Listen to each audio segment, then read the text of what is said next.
introverted man here. Cornerstone Community Church has a lot of nonsense in his video, responding to, I guess, a TikTok went viral of some gal giving 3 reasons why she's an atheist. I'd love to tell you her name, but he just refers to her as young woman, as did William Lane Craig. And so, they don't go after, people that will actually talk to them. So they go after, big things that are famous, He spends some time wasting his energy on how many Bibles there are in the world, as if that matters even a little. Oh, it's the most popular book. Nobody cares. Nobody cares. Yeah, the church buys a lot of Bibles. Woohoo.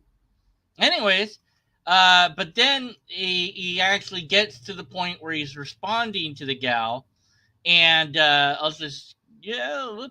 We'll get that on the screen. We'll share what he has to say, and then I'll comment on how stupid what he said was. Here we go. In affluent societies who have access to great medical care. But if you bring this up to believers, they'll say some nonsense about how God has to test some people. All right, so there's your argument. God is horrible. But what I want to say is the young lady is ignoring the fall. All right, so he thinks the argument is God is terrible, high captive death, and that wasn't part of the argument. That's not what she said, so he just ignores what she says, but she's ignoring the fall, he says. I don't know that she is, but so I thought, I need to simulate the fall, because I don't think that he really understands it. So I'm going to be in Minecraft here. So I've got my Minecraft villagers. They don't have intelligence. They don't really know anything. Let's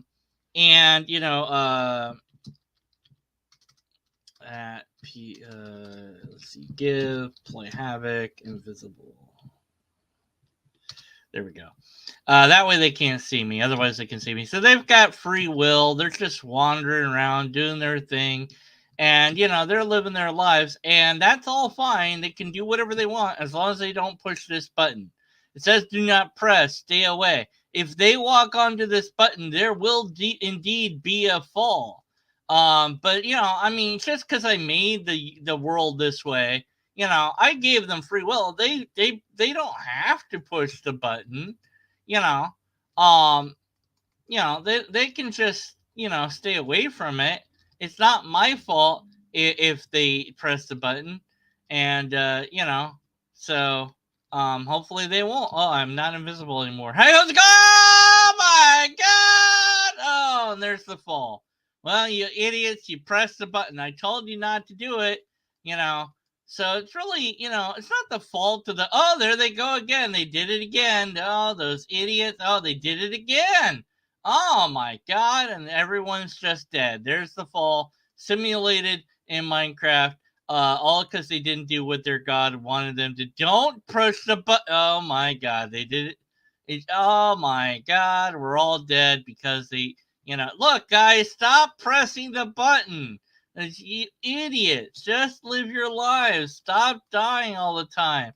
I'm trying to make a perfect world here. Now I could get rid of the button, I could do that, if I was smart, but, I guess I'm just stupid and I don't know how to do that. Because, I got to give them the free will to press or not press, that button.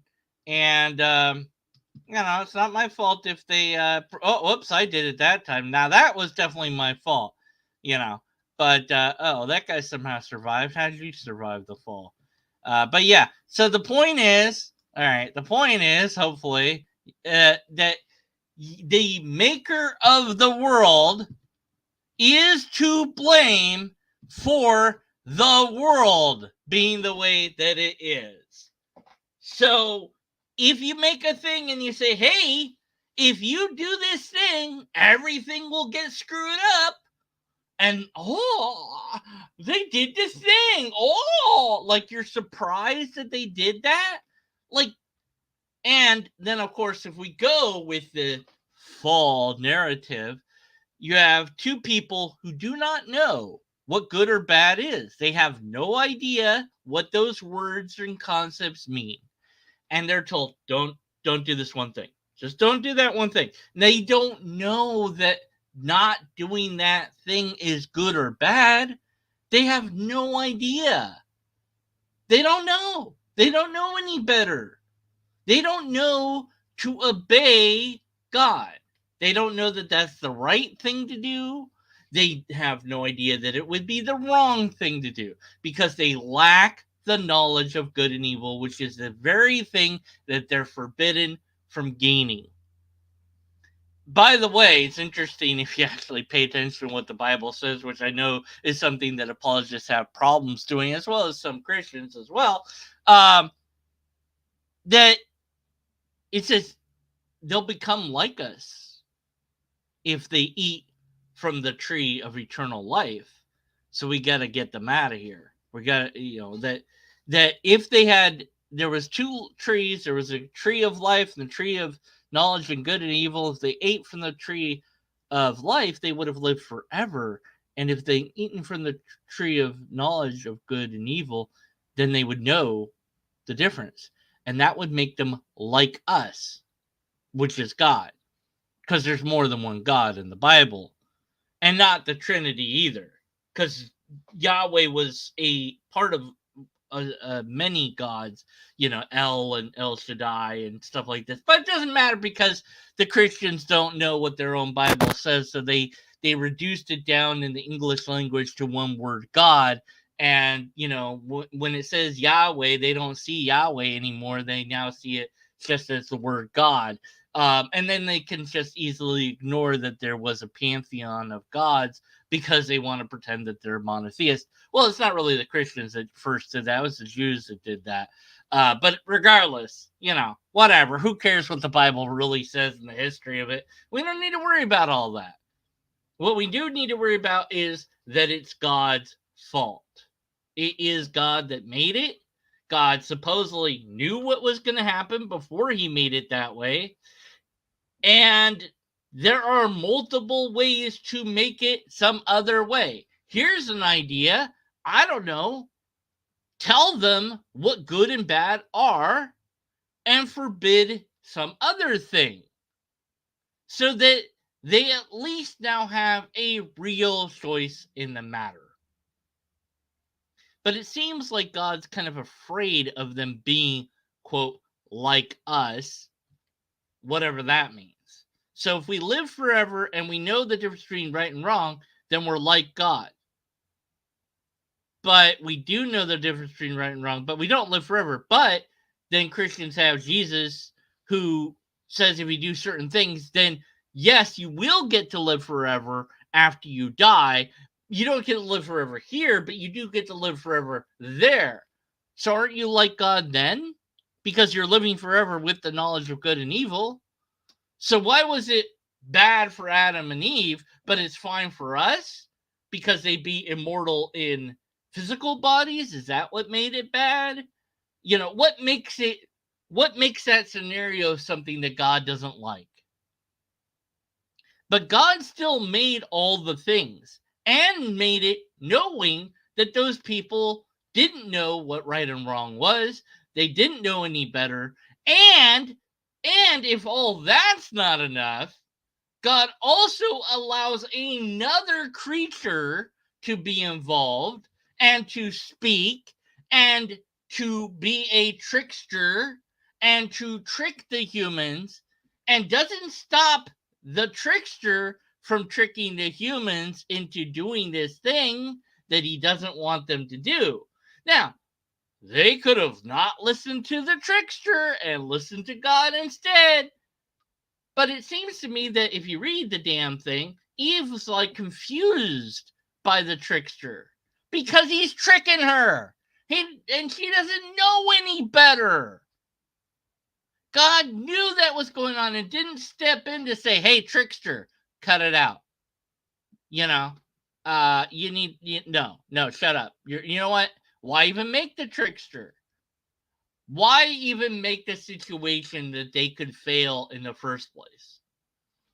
And the typical response is, well, God needs humans to have free will. Okay, why have the trickster though? Is the trickster necessary for free will? Why have it be that humans don't know what good and evil is?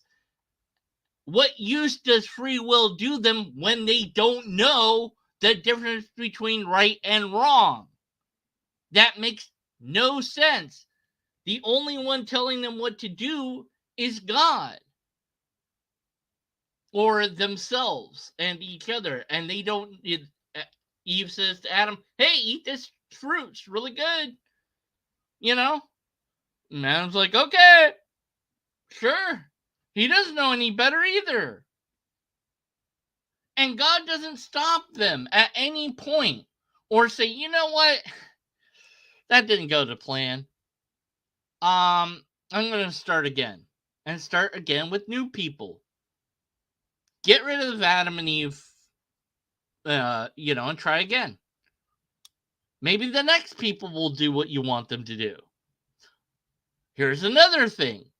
If you have to do that because God has to do things because God doesn't have free will, okay, how about just have Jesus right there, right then, waiting for Adam and Eve and say, hey guys, I'm going to die now for your sins that you just committed. Well, your one sin that you committed of not obeying God. That's the first sin, is to not obey God. Even though they don't know that it's a sin, that doesn't matter. They still get punished for that sin anyways, even though they weren't explained that that would happen. They didn't know any better. So just have Jesus right there ready to forgive them, and all they have to do is say sorry and give them a hug. How about that? Couldn't God do that? No? Why not? Because the story is not real. That's why. Because the fall isn't really real. The fall did not actually happen because your God, as portrayed in the Judeo-Christian Bible, is myth. That God is made up. That's why it's so hard to explain any of this bullshit to people, is because it's bullshit. The pain and suffering of not just humans, but all the creatures, that you can shrug your shoulders and say, well, that's just because people long ago didn't do what God told them to do, even though God knew that they were going to do that, even though God allowed them to be tricked, even though this, even though... No, none of that makes any sense at all. Your God is stupid in that case. Which means it's not all loving, all wise, all powerful. It couldn't think of a different scenario to give humans. What the Genesis story really is, besides being a combination of other stories that were around whenever it was first written down, that they cobbled together to be their story, because yes, Genesis has a lot of stories that were written around the same time that it was written, which wasn't that long ago, actually. The Jewish people came up with Genesis and eventually wrote it down, but they came up with it in that they heard stories like that and took what they liked and made them the stories that they shared with each other. It's a just so story. It's a story to try to explain why things are the way they are. Why are things bad? Well, I don't want to blame it on God. I'm going to blame it on humans. Humans did something to upset God. But man, we see that motif a lot. Why isn't it raining? We need rain for our crops. The gods must be upset at us. Normally it rains around this time of year. So we must have displeased the gods. So we need to please the gods. How do we do that? Human sacrifice. I don't know. Maybe if we do that, then it will start raining. How about we dance around for a while? If we do that, maybe it will start raining. We have to do stuff until God is pleased with us, and then it will rain. And, that's all it is. It's a just so story. The reason why things are going wrong is because we upset God. No, the reason why things are not that great is because there isn't a God to fix anything. Because it's only us humans that can intervene with each other's lives and help each other out. And sometimes animals will help us out, and sometimes we'll help other animals out. And that's it. That's all we got is each other. There isn't a God to help any of us. That's why things are really bad.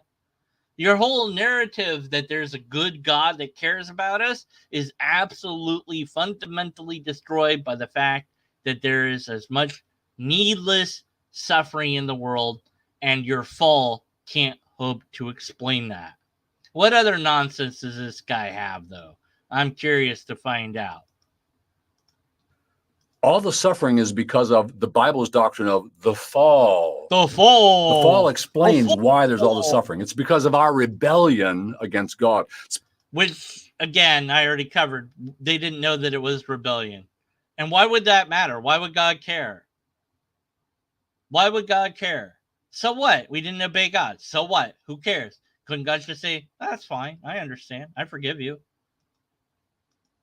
Because of our rejection against God. We will not have him to be our God. Go back to Genesis chapter 3, third chapter in the Bible, and it tells us why there's all this suffering. It's because they didn't follow what God said to do and were tricked into doing something that God didn't want them to do, but they didn't know the difference between right and wrong. So they didn't know that that was wrong to do. Your story is stupid. Our fall that all the horrors of life exist. So it's not that God's horrible. Yes, it is actually. It is absolutely.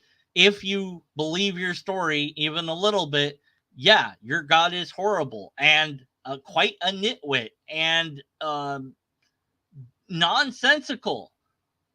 You create people that you don't tell what right or wrong is. You also create a trickster that you know is going to trick them. You tell them not to do something, and then you go, okay, I wonder what's going to happen. That trickster, oh boy, I wonder if he's going to trick them into doing what I don't want them to do. I'm just going to wait and see what happens. And then the whole thing is a setup anyways, because if the fall doesn't happen, then the world isn't bad. And then we can't sit back and say, hey, why is the world so bad? Because it wouldn't be bad. And we'd all be in the Garden of Eden because that's the plan, right? Adam and Eve were supposed to have kids and populate the world and so on and so forth. But also we wouldn't be kicked out of the garden because we didn't sin against God. So at some point, a human would eventually eat from that tree. Unless, I don't know, we built something around the tree to keep it away from us so that we couldn't do it. I don't know. Seems to me like getting an axe and chopping down the tree might be a good idea. But again, we still wouldn't know that it was wrong to not obey God, and none of the descendants from Adam and Eve would know that because nobody would have eaten from a stupid tree. Your dietary choice dooms not just humans, but everything else. Why are you hurting lobsters, God? What did the lobsters ever do to you? Oh, sure, Adam and Eve screwed up. Fine. But the lobsters? Why mess with them? It's that we're horrible. No, it's that God's horrible. God set up the situation for us to fail. Your God is horrible. We need redemption. We need Christ. We need pardon. No, we don't. We don't need any of that. Your system says that we do. Your belief put forth that we offended and upset God, which is stupid because if God is perfect, why would it care? And that we have to do this thing to be, your system sets up a disease that doesn't exist and then sets up a cure for that disease, as all religions tend to do, broadly speaking. Furthermore, the young lady is missing the fact that in her atheist worldview, there is no reason. Fuck you. Fuck him. Fuck him. Fuck him. No, you don't get to say what our worldview is, okay? You don't get to tell me what my worldview is. You don't know what it is. And there is no atheist worldview, you moronic idiot. God, this pisses me off so much. I'm tired of that. I'm so sick of that. And just a while ago, I had a message. Oh, you don't believe in God. You hate God. No, I don't. You don't know anything about me. Stop assuming you know anything about me. So you can take that idea and fuck right off with it because you're wrong. Reason to even care about human suffering. Those suffering humans, they're not made in the image of God. They're just random collections of atoms. You suck. You suck. You suck so badly. You really think on the atheist worldview, which there isn't one, that I don't care about other humans? Fuck you. I wish I was there in person to punch you in the face a few times. Now, as I'm punching you in the face, I go, yeah, I'm doing this because I don't care about humans. You're right. Oh, look, you were so right. Oh, my God, you were so right. Yeah, do you want me to stop punching you? Oh, you do? Then say you were wrong. No? Okay, I guess I'll just punch you to death, right? Man, don't you just... Oh, man. It infuriates me how dementedly twisted this is. You guys are the ones that don't care about humans. That's the fact of the matter. The religious are the biggest bigots ever, period. Oh, we don't like homosexuality. Oh, we don't like this and that. Oh, because it's sin. Oh, well, I didn't say it. God said it. You justify all sorts of bigotry by saying that it's in your Bible, even when it isn't. By saying that's what your God said, even though your God didn't say anything because your God isn't. Whereas atheists, by and large, are more caring and compassionate. A few years ago, I'll tell you a personal story. Not that that should matter, but a few years ago, I was hard up for help. And I made a video I don't know what to do. We have to move. We don't have enough money to do that, but they're evicting everybody in this house. I don't know what's going, because the house owner apparently never paid rent. It wasn't the renter's fault. We were renting from, we thought we were paying money to the homeowner, but the homeowner wasn't paying their money to the bank. They were just pocketing the money. So the whole house was being evicted because of what the homeowner wasn't doing. They didn't live in that home. They lived in somewhere else.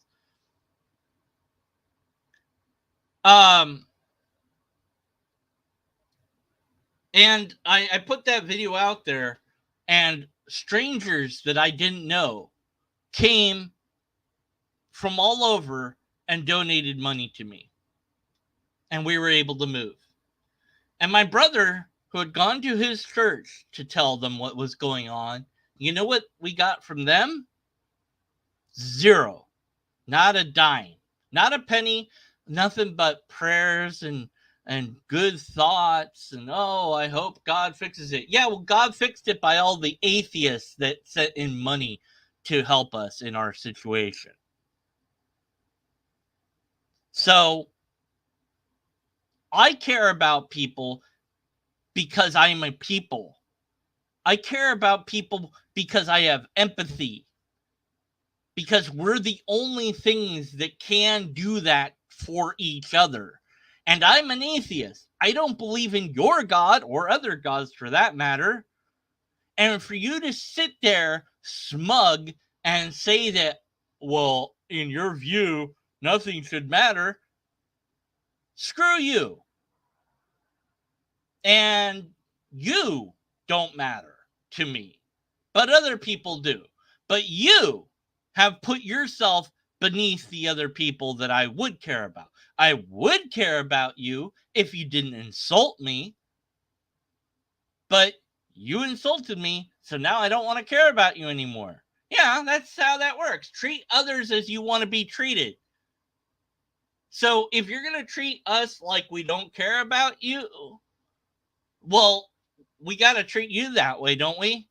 Yeah, but we're going to actually just single you out and not care about you. We'll care about every other human except for you. How's that? And then as you get mistreated by all the atheists that come after you, you can go, well, this is persecution because I'm right. You dumb nitwit. How dare you suggest such a thing? We're more compassionate than you are by a ton. And I wouldn't claim that an entire group is bad or evil or doesn't know what morals and values are or that doesn't value their other human just because they have a different view of things than I do. But you, sir, definitely are a person that doesn't care about other humans. And you've proven that to us right now in what you're saying. They're just carbon units, and who cares if a carbon unit suffers? Only in our worldview does suffering matter, does suffering count. Only in our worldview. Fuck off with that nonsense. No, in your worldview, suffering doesn't matter. Because guess what? In your worldview, certain people are doomed to suffer not just on a linear time scale, but forever because they didn't believe in the right God, in the right way. So that they don't matter to God. So those people's suffering doesn't matter even a little bit to God. Oh, but they chose not to be with God, so they have to suffer now. Okay, so God doesn't care about suffering. And it seems like your God doesn't care about suffering now or later. And you certainly don't care about the atheist that suffers, do you? You inflicted emotional suffering by saying these lies about atheists. You don't care about that, not even a little. So you're not living by this worldview that you're talking about. And there will be a last day when God will deal with all injustices and all No, there won't be a last day. Human suffering in various ways. Let's listen to our third reason. I've heard tons of personal anecdotes about miracles and seeing things that couldn't be explained, but to me, every time I hear a story like that, there's always a more logical explanation for the phenomenon. Some say the human body is evidence that God exists, but it's riddled with design issues. We get addicted easily, our eyes are too weak, we need surgery constantly. She's saying there's no evidence that God exists. And I want to say, well, except that she's right. There is no empirical evidence at all. But that's not what she said. You're not listening to what she's saying. It's so interesting. And William Lane Craig did the same thing in his video. He edited her down, by the way. But yeah, he didn't really listen to what she said either. So you just hear what you want to hear. Is that it? Is that how this works? the whole universe. She obviously has no clue. The whole universe. The whole universe. We haven't seen the whole universe. We've seen not even a fraction. We've seen not even 0.1% of the universe. What about that? That's not evidence for God. That's evidence of the universe. Clue that the whole universe is witnessing loudly to everyone everywhere all the time about the existence of God, the heavens. That's in your book that you believe. That's a story that you believe that's been told through your book to you and others. We don't believe that. You need to demonstrate that, you moronic idiot. Declare the glory of God. The firmament shows his handiwork. No, it doesn't. Otherwise, we wouldn't say that there's no evidence of it. And none of that is evidence for God at all. You know what would be evidence of God? God would be evidence of God. She obviously has no clue that the entire intelligent design movement exists. Oh my God, not again. You fell into the trap again. No, I thought it was going to be, I thought, look, okay, sure, he's a bigot. Sure, he's the Nimrod. Sure, I'm swearing at him and pissed off at him. But, you know, he's got a decent sized channel, you know. Surely he can't be, you know, this dumb to like subscribe to intelligent design. Whoa. Oh God. Exists. Like, have you never run into it? Have you never read any of the evidences for God's existence? The evidence is intelligent design is pseudoscience, and it's not evidence of anything other than people are making money off of stupidity. Like yours. Now, I don't know, maybe he's making money off of other people's stupidity, or maybe he's just doing this for a hobby. I don't know, but yeah, you're a nitwit, and none of that's evidence for God either. You know what would be evidence of God? God. That's what would be evidence of God. There is powerful evidence for the existence of God in the origins of the universe. Okay, the origins of the universe. So how does cosmology explain? How does cosmology evidence for God? It isn't. It's evidence for cosmology. The origins of the universe, we don't know anything about that. And we know some stuff, but not enough stuff. You don't have any models about that. I've heard the cosmological arguments. They suck. What else you got? They're not evidence. What was necessary for the origins in the fine-tuning of the universe. Fine-tuning doesn't matter, not even a little bit. Yeah, humans, life exists on this one tiny planet. And that somehow points to God? How? Why? If the universe is so fine-tuned for life, why isn't there life everywhere? It seems to me that the only life that is available that we know about is here on this tiny planet. One planet out of 8 other planets that it could have been on, and on the sun, and in outer space. Why make life in such a limited capacity that it can only live under special conditions? Now, if you wanted to impress me, God could have made it that the universe doesn't permit life, and yet we still are alive. That gravity is super heavy, there's no air, that, you know, we exist in the vacuum of space, and that everything that we observe suggests to us that we shouldn't be able to exist, yet we existed. That would be pretty dang convincing evidence that something is kind of wacky. But you know, it still wouldn't be evidence of God if God wants to be invisible all the time, not talk to anybody or reveal itself at all ever, or only reveal itself to a limited people in a way that would confuse the other people that also exist at that time, because the only way that God decides to reveal itself is in a similar, or at least to the outsider perspectives, a same way that it reveals itself to other people, and you can't tell the difference between one God and the other God because they all seem like they're human made. And yeah, so look, God is the only thing that would be evidence of God.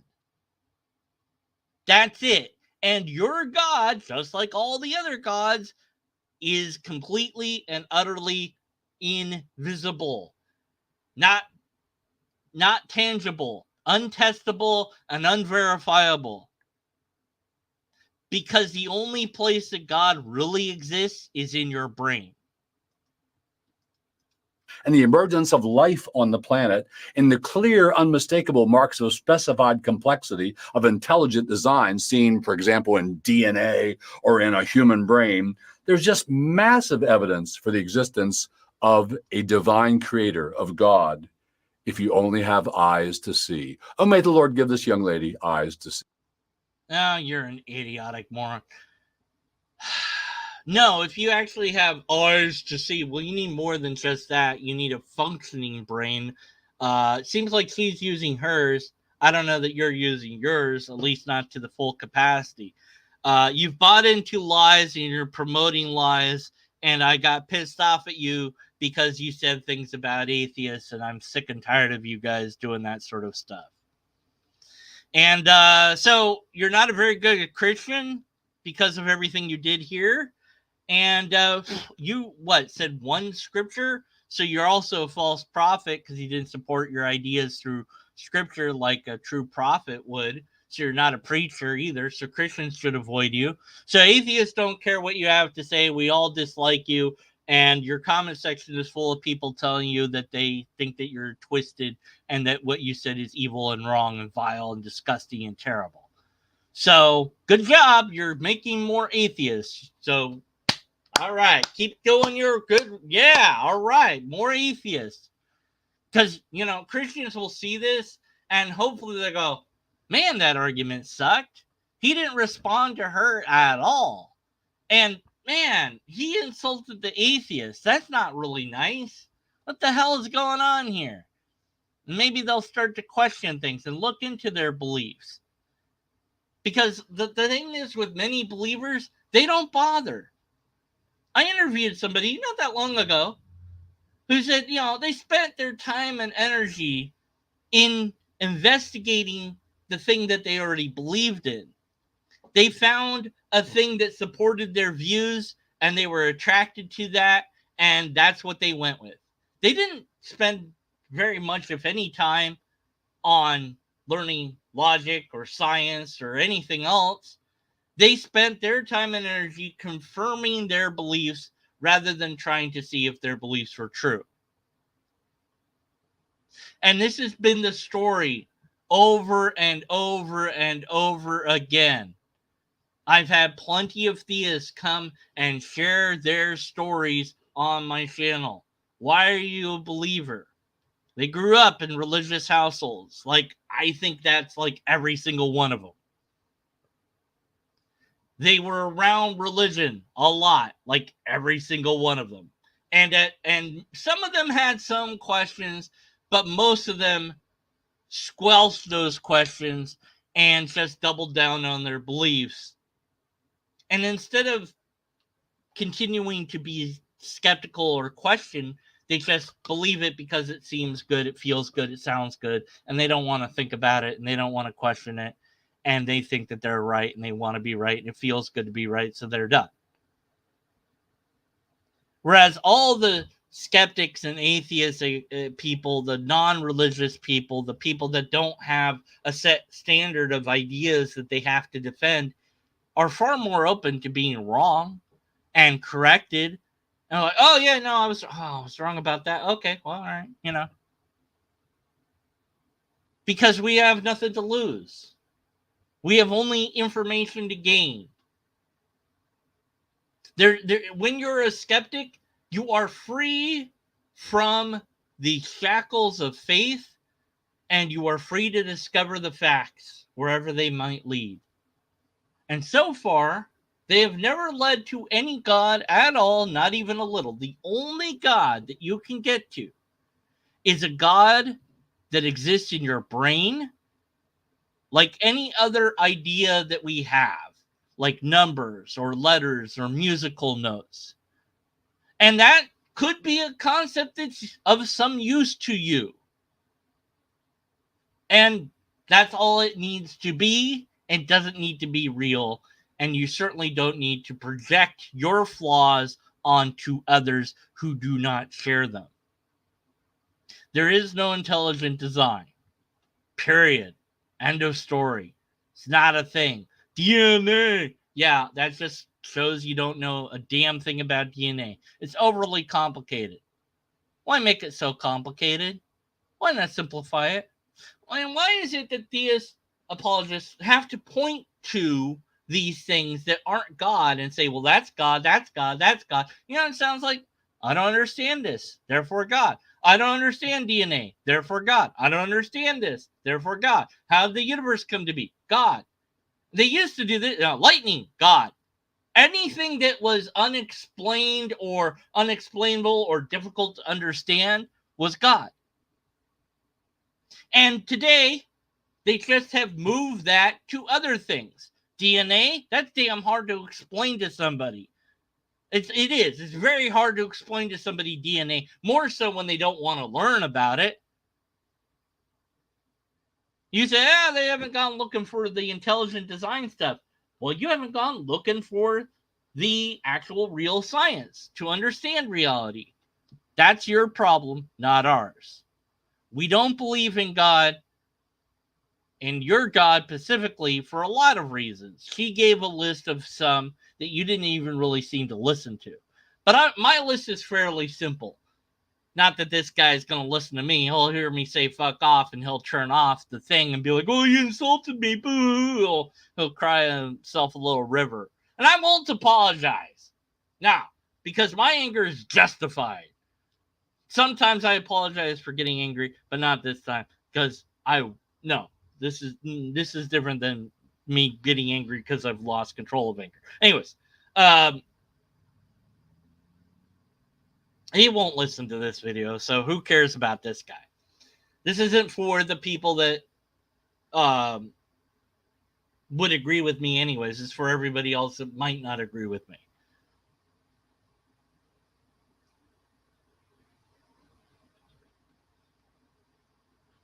We have to be willing and able to challenge the ideas that we hold most true. Oh, okay. I was going to say the reasons I don't believe in God. Very simple. Simple list. No empirical evidence, no repeatable tests, no valid and sound argument. Well, I should just say no sound argument. That's it. So give me empirical evidence of God. You don't have it. Give me a repeatable test of God. Doesn't exist. Okay, how about a sound argument for God? Haven't heard one yet.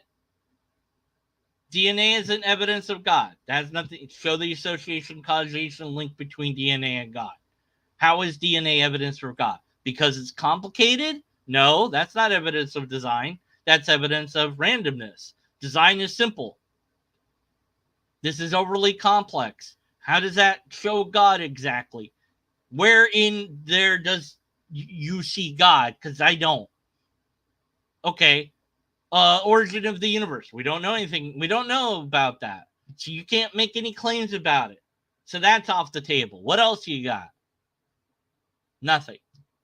Other than scripture says, and that's not good enough for us because we don't care. Your book is a book of mythology. The order of creation is wrong and then it's changed. The ridiculousness of all these stories are evident to most educated people that are around today. The problem is that many people find faith comforting and fulfilling and don't want to educate themselves because thinking is hard. So, all right. I don't like being told that my worldview, I hate that bullshit. I just hate that. Don't tell me what I believe, think, and feel. Let me tell you what I think, feel, and believe. How about that? And atheists, we don't have a worldview. There is no atheist worldview because atheism doesn't tell you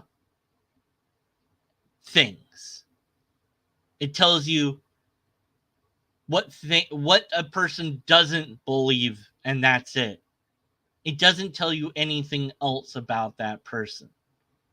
This reductionist idea that many theists put forward, well, of course, you just view everything as molecules, atoms, and stuff. It's like, that's what we are. So, but in your worldview, all we are is spiritual things bumping against each other. In your worldview, all we are is spiritual puppets made for God's amusement. In your worldview, all we really are are servants of God, and if we aren't servants of God, then we don't matter to God, and he's going to let us get tortured forever because we dared to not serve the right, real God. In your worldview, we're broken creatures who need God. In your worldview, humans are less than in my worldview because, yeah, we're made of atoms. So is everything else. We are carbon, but many things are. But we're also way more than these things because that's just the stuff that makes us. You can't reduce it down to the stuff that makes us because then you don't have us anymore. You take the wheel off your car. Do you still have a car? Yeah. Take another wheel off your car. Still got a car? Take the other wheel off and the other. Take out the engine. When do you stop having a car? Now, you might not be able to answer that, and there might not really be an answer to that. But at some point, when you've removed enough stuff, it's not a car anymore. It might look like a car. Well, it's the shell of a car. It was a car. It's not a car anymore. Now it's just a piece of metal. Especially if you put it in a car compactor. Now it's a little tiny square of metal. It's not a car, though. If somebody loses an arm or didn't have an arm to begin with, they're still a human. In fact, what do you need to be a human? What body parts do you need to be human? And just for funsies, there is a website that actually went over like how many things you could survive without.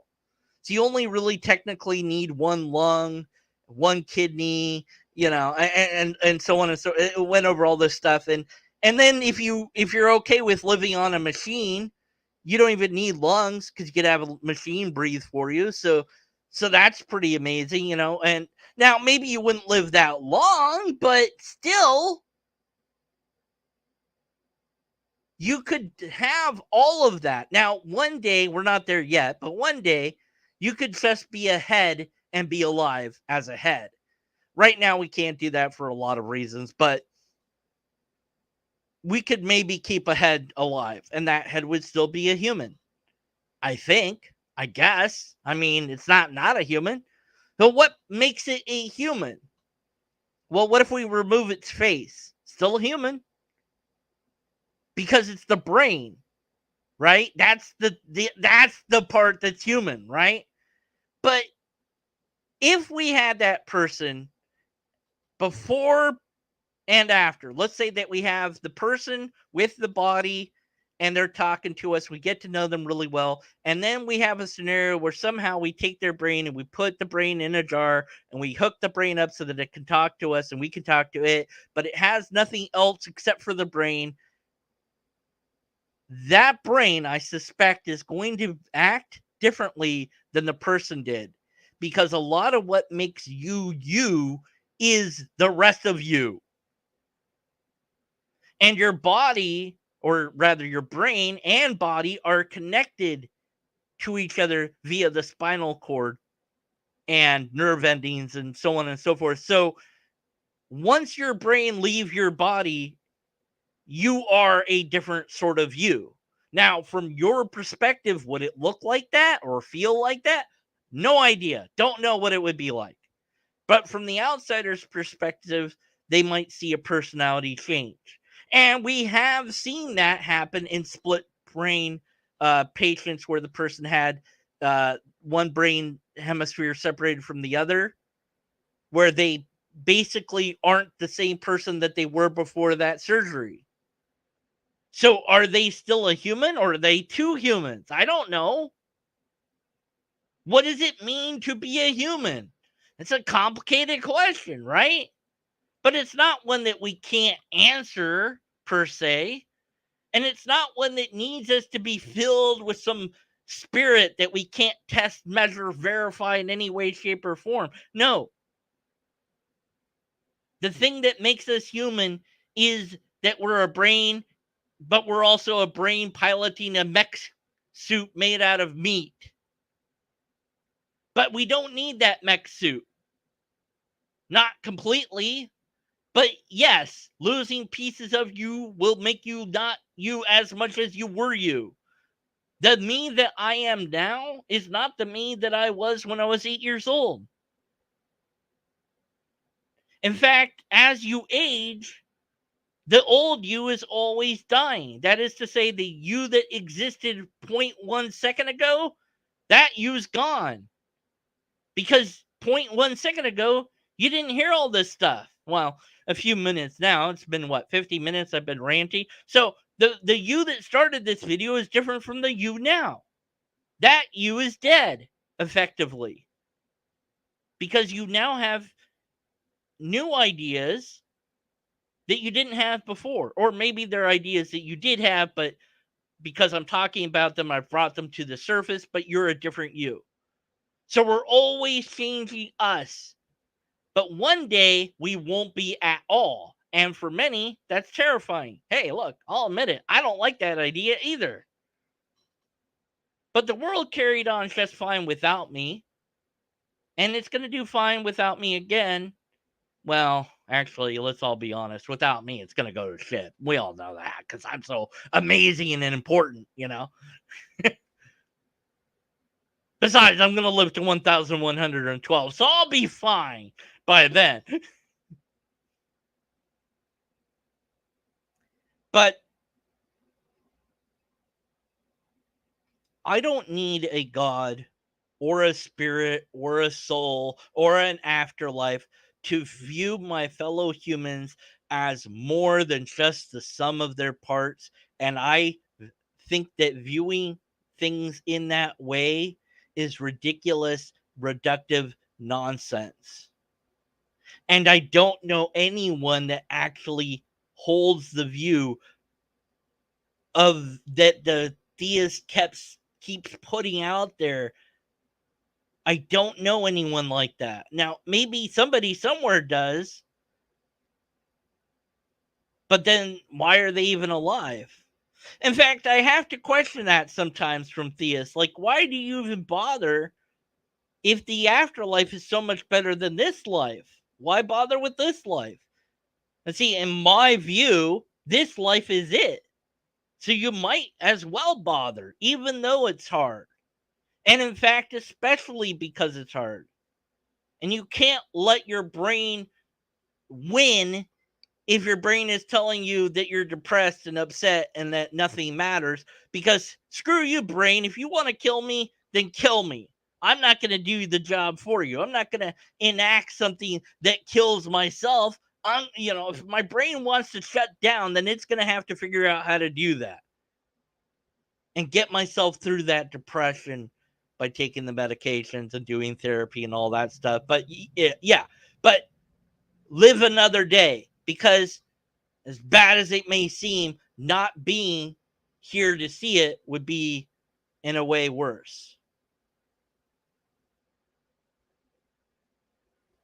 I care about humans. Except for when they piss me off. And sometimes I want to resort to violence, even though I don't like violence. Sometimes I want to punch people in the face, but I don't do it. Sometimes I want to do all sorts of terrible things, but I don't, because I fight against that. And why is that in me in the first place? Well, a lot of reasons.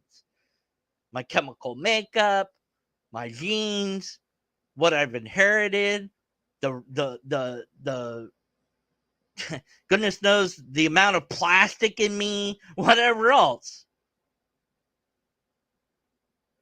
We must help each other because we're all we have. God's not going to do it, because the only God that exists is the ones that we've made up for each other and ourselves. And it's beyond time for us to admit that and get over it and get on with being the best human that we can be for ourselves and for each other.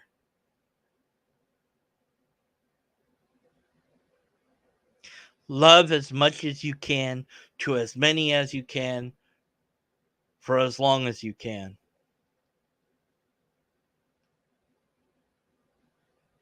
Now, love is a weird word because I don't know you well enough to love you. But certainly I care about you.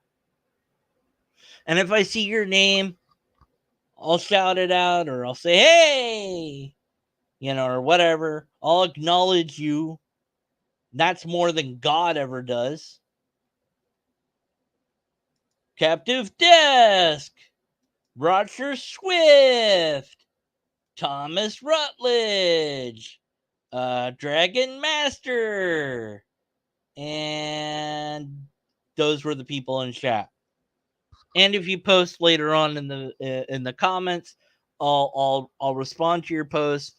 If I don't, I always like it. I always read your posts, and it's just like it stands on its own. I don't need to respond to it necessarily. Or maybe YouTube just eats my comments. Who knows? Because YouTube is wonky.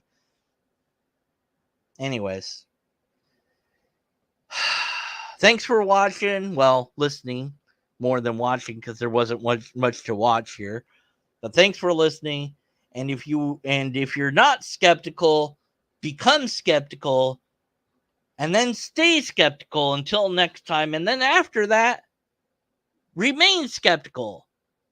That's not the way I normally say it. I've been saying it. Until next time, be skeptical, and then after that, stay skeptical. But see, I wanted to add the idea that maybe somebody that's listening isn't yet skeptical.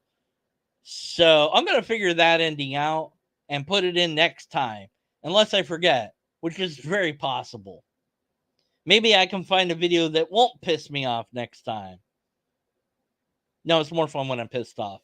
All right, take care and all that, and later, and see ya, and I don't know, whatever. Stop things. I'm gonna blow up more villagers now because I'm God, and it's fine when I do that. Wait, no, that's they're not alive, so I can do whatever I want, right? What are the ethics of Minecraft? That's a whole nother video. Next time, more Minecraft. Wait, no. Unless you don't like Minecraft,